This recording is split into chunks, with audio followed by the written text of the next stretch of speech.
The rope burns are still fresh on her neck when Bumpy Johnson steps into the light, calm as Sunday.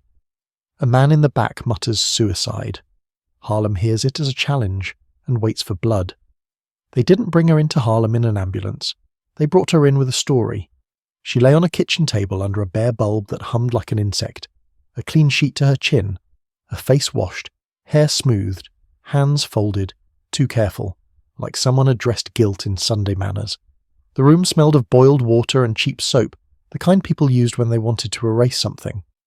Men stood in the corners with their hats still on. Nobody sat. Nobody breathed loud. Bumpy Johnson came through the door without knocking, coat buttoned, gloves on. His eyes did not run, they landed. One look at the faces, the stiff shoulders, the turned-away gaze. He understood what they were trying to sell before anyone spoke. He moved to the table and stopped. Not close enough to touch. Close enough to make the room feel smaller. A woman near the stove whispered, "They say she did it to herself." Bumpy didn't answer her. He looked at the neck. Rope burns, high and angry, uneven. One side dug deeper, the other side smeared, like the rope had been pulled and adjusted. No clean line, no mercy.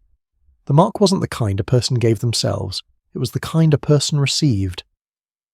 Behind him, someone cleared his throat too eager. A man in the back, trying to sound bored, said, "Suicide." Bumpy's head turned just enough to let that man feel seen. He held the silence until it started to hurt. Then, very softly, Bumpy said, "If you're going to lie in my neighborhood, don't do it sloppy." He looked back at the burns. Outside, Harlem kept moving, but inside that room, time stopped, because everyone understood the same thing at once. This wasn't the end of a woman. It was a message, and Bumpy Johnson had just read it out loud without raising his voice. Harlem did not need posters to know who kept the street from tearing itself apart. By morning, the news had moved the way it always moved. Quiet, fast, mouth to ear. In the barbershops, men leaned back under hot towels and listened without pretending. On the stoops, old women shelled peas and watched every passerby like a clerk counting coins. At the corner candy store, boys stopped their jokes when grown men spoke her name. Even the numbers writers, quick with smiles and quicker with hands, took their slips with a softer voice, not because they feared noise, because they respected what silence meant. Bumpy walked Lenox Avenue as if the pavement belonged to the neighborhood, not the city. He did not shove people aside. People made room on their own, a hat tipped here, a nod there, no greeting too loud, no gaze too long. When he paused, conversations lowered as if someone had turned a dial. A patrolman watched from across the street, thumb hooked in his belt, trying to look casual. He did not cross. He had crossed before, once, and learned that Harlem had a memory longer than his badge. At Abyssinian, the church steps held their usual gathering. Women with gloves, men with pressed suits, children held close. They were not praying in public. They were measuring. A community doesn't ask permission to grieve. It decides who deserves the truth. A young runner approached Bumpy with a folded paper in his palm. He offered it like an offering, not a delivery. "From downtown," the boy murmured. Bumpy took it without opening it. His eyes stayed on the street. "Did you see her?" he asked. The boy swallowed. "Yes, sir." "And the neck?" The boy's gaze dropped. "Rope marks." Bumpy nodded once. That was all. The boy backed away like he had stepped too close to a flame. Harlem kept moving, but it moved differently now. Doors shut a little sooner. Laughter clipped short. Men standing in pairs where they used to stand alone. The street was not calling for violence. It was waiting for order. Years back, when men argued over corners, Bumpy did not send a crowd. He sent one message, a visit, a hand on a shoulder, a promise kept. He made certain the rent came when a widow's husband didn't. He made certain a boy who wanted school found shoes that fit. Nobody called it charity. It was duty, the old kind. So when a lie tried to hang itself round Harlem's throat, the neighborhood looked to Bumpy the way iron looks to a magnet. By noon, the lie had put on its good clothes. A man from the precinct came first, not in uniform, coat fine, shoes shined, hat held low like he was visiting a sick aunt. He spoke to the landlord, then to the undertaker, then to anyone who looked tired enough to accept a simple answer. He carried papers in a folder and an expression that said the case was finished. Behind him came the newsman, pencil tucked behind his ear, eyes hungry. He asked questions the way a man counts cash, quick, careless, certain it all belongs to him. Tragic, he kept saying, as if the word could close a door. By evening, the same sentence was travelling in a straighter line now. Suicide. It was written down. It was stamped. It was placed on tongues that didn't live on these blocks. Bumpy read the first printed mention at a cafe table, the cup in front of him. The headline was small, but it carried weight because it wore ink. Around him, men pretended not to watch his hands. Women pretended not to listen. The room waited for the kind of anger that breaks furniture. Bumpy folded the paper once, then again, neat as a clerk. Who fed this to them, he asked. Nobody answered at first. Not because they didn't know, because saying a name is how trouble becomes real. Finally, a man by the window said, "They paid your neighbour's boy. $2 and a warning." Bumpy nodded as if he had expected it. "And the badge man?" "He came with a smile," the man said, "like he was doing us a favour." Bumpy stood. Chairs. Scraped back without anyone thinking about it. When he walked out, the street seemed to step aside. Not out of fear, out of agreement.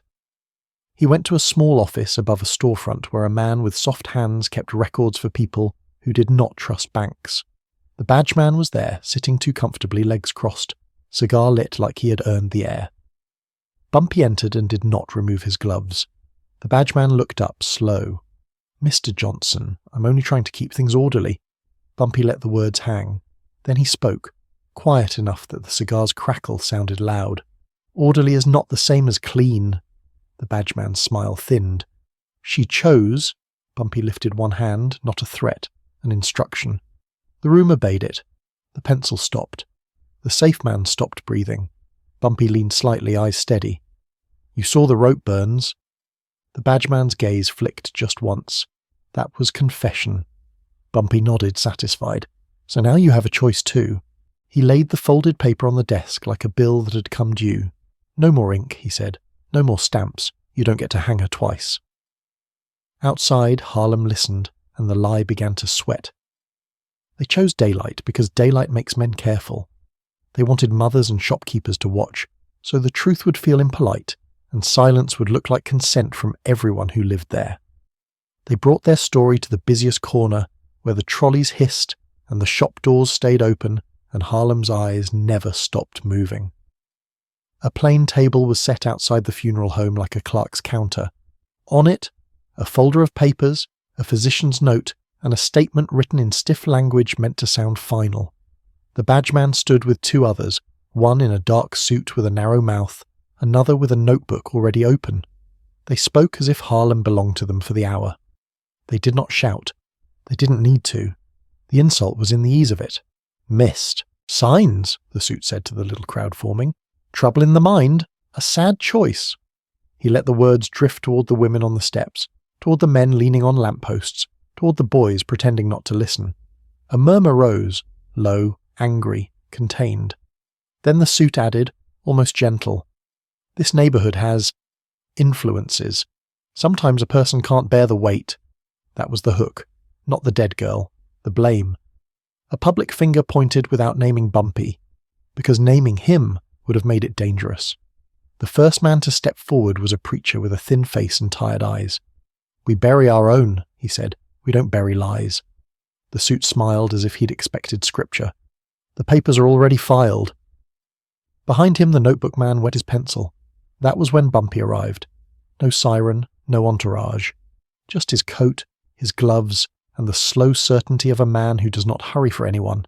The crowd felt him before it saw him. Voices softened, shoulders squared. Even the street seemed to pause as if it wanted to hear what he wouldn't say. Bumpy didn't look at the table first. He looked at the people. A mother held her child tighter. An old man took off his hat. Men on the edge stepped back to make a lane, not out of fear but out of respect, like making room for a casket. Bumpy came to the funeral home door and stopped. The suit met him with a practiced calm. "Mr. Johnson," he said, "we're preventing disorder." Bumpy's eyes stayed level. Disorder comes when truth is locked away. The suit gestured toward the papers. The physician examined her. "The cause is clear." Bumpy didn't touch the papers. He didn't need to. He glanced at the notebook man. "You write quick," he said softly. The notebook man froze, pencil hovering like a weapon that suddenly felt small. Bumpy turned to the crowd. "If they want witnesses," he said, "we'll give them witnesses." He nodded once toward the funeral. "Home." The door opened wider. Air spilled out, cold, sweet with flowers, sharp with lye. Inside, the casket waited, closed. A woman's voice cracked from the steps. "Why is it shut?" The suit answered before Bumpy could. "For dignity." Bumpy stepped inside and Harlem followed. Not all at once. In a steady stream, men in work coats, women in gloves, church folk, street folk, boys who'd been told to stay out of grown business but came anyway. The room filled until there was no space left for doubt. 400 breathing hearts, held quiet by one question. Outside, the sun kept shining. Inside, the lie stood in a suit and waited to be believed. The casket sat at the front like a closed mouth. The suit kept his hands folded as if prayer could make paper stronger than flesh. The badgeman stayed near the wall, watching exits the way nervous men do, counting bodies like they were bullets. Bumpy stood beside the lid and did not look hurried. 400 faces filled the room, shoulder to shoulder, Sunday coats brushing work jackets, perfume mixing with tobacco and cold winter air. Nobody spoke. They could hear the building settle. They could hear the lie, breathing. The suit cleared his throat. "For her dignity," Bumpy raised one gloved hand. The words died where they began. He turned slightly, just enough for the crowd to see his profile. "Dignity," he said, quiet. "Doesn't fear daylight." He nodded to the undertaker. The undertaker's fingers trembled on the latch. He hesitated once, looking at the badgeman for permission, then looked at Bumpy and found none to ask for. The latch clicked. Metal sounded loud as a gavel. The lid lifted. A hush rolled through the room, soft, frightened, angry. Her face was calm, too calm, like someone had pressed peace into her skin. The dress was pinned straight, the hands were folded, then the neck showed. The rope mark sat high, raw and certain, cutting across her throat like a sentence written in fire. Not one clean line, but dragged, tightened, shifted. Proof of hands that were not her own. Bumpy leaned in. He did not flinch. He did not perform. He touched the burn with the pad of 2 fingers, gentle as checking a child for fever. The room saw the pressure of that touch. It wasn't tenderness. It was judgment. He kept his fingers there a moment longer than comfort allowed, then lifted them away and looked at the suit. "No sermon," Bumpy said. "No speeches. Just this." The suit's eyes flicked to the crowd. 400 witnesses, breathing together, seeing the same truth, carrying it home like a flame. The notebook man tried to write, but his hand shook. Ink spotted the page. A woman near the back sobbed once, small and ashamed of sound. The preacher steadied her shoulder. Men who doubted felt the doubt leave them like breath vanishing into winter air. Bumpy spoke to the badgeman without turning. "You want it orderly," he said. "Then unfile your lie before Harlem files its own." The badgeman swallowed, and for the first time his badge looked like tin. In that room, violence had nowhere to hide. It wasn't needed. The truth had already taken the floor, and Bumpy Johnson had only laid a finger on its throat. They didn't leave in handcuffs. That wasn't Harlem's way. Harlem didn't need a parade of justice to believe in it. What happened in that room was worse for them than arrest, because it followed them out into the street and stayed on their faces. The suit walked first, stiff-backed, trying to keep his dignity like a hat in a strong wind. The badgeman stayed a half step behind him, eyes forward, jaw tight, as if looking left or right would invite someone to speak the truth at him. Outside, the corner had changed. The same shops were open. The same trolley hissed. But the air carried a new rule. People didn't shout. They didn't spit. They simply watched. Quiet, steady, unblinking, 400 witnesses becoming one memory. A boy on the curb looked up at his mother. "They said she did it," he whispered. His mother didn't answer. She just held his hand harder. That was the lesson. Bumpy came out last. He paused on the funeral home steps, not to pose, not to claim the moment, but to measure what it would become. His eyes moved across faces he knew, men who would fight if asked, women who would hide children if needed, old folks who had already survived worse than any badge. He did not raise his voice. He did not call for revenge. "Take her home," he said, as if giving a simple instruction about groceries. "Bury her right." Then he looked at the suit and the badge man, and the coldness in his calm did what shouting never could. "You used a word," Bumpy said, "a suicide. That word doesn't belong to you anymore." The suit opened his mouth. No sound came. He had learned what power really was. Not the ability to write a lie, but the inability to make anyone accept it. That night a small correction appeared where the lie had tried to settle. Not loud, not proud. A retraction dressed up as new information. Paper doesn't confess, it adjusts. But Harlem noticed the adjustment the way it notices everything. And after that, men downtown spoke more carefully about the neighborhood. They didn't suddenly respect Harlem out of kindness, they respected consequence.